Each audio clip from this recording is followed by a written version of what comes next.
LDF ദയനീയമായി തോറ്റതിൻ്റെ പ്രധാന കാരണം എന്തെന്ന് ചോദിച്ചാൽ അത് സിൽവർ ലൈനാണ് എന്നതിൽ യാതൊരു സംശയവുമില്ല. സിൽവർ ലൈന് വേണ്ടിയുള്ള അനാവശ്യ കടുംപിടുത്തവും പോലീസിനെ ഉപയോഗിച്ചുള്ള അടിച്ചമർത്തലും ഇരകളിൽ മാത്രമല്ല ഭൂരിപക്ഷം വരുന്ന സാധാരണ ജനങ്ങളുടെ ഇടയിലും അഭ്യസ്തവിദ്യയിലും കടുത്ത അമർഷമുണ്ടായി. യഥാർത്ഥത്തിൽ 2022 മാർച്ച് 17 ചങ്ങനാശ്ശേരിക്കടുത്തുള്ള മാടപ്പള്ളിയിൽ സിൽവർ ലൈനെതിരെ പ്രതിഷേധിച്ചവർക്കെതിരെ നടന്ന പോലീസ് അതിക്രമമാണ് കേരളം മുഴുവൻ പൊടുന്നനെ ഇടതുപക്ഷ സർക്കാരിനെതിരെ അതിശക്തമായ അമർഷം പടരാനിടയാക്കിയത്.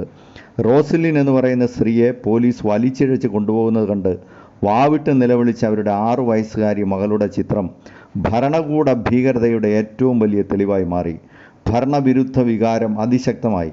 മധ്യകേരളത്തിൽ ശക്തമായ ഭരണവിരുദ്ധ വികാരമുണ്ടായി. അതിൻ്റെയൊക്കെ ഫലമാണ് മധ്യകേരളത്തിലെ 37 സീറ്റിൽ 36 സീറ്റും നേടി തൂത്തുവാരിയത് UDF.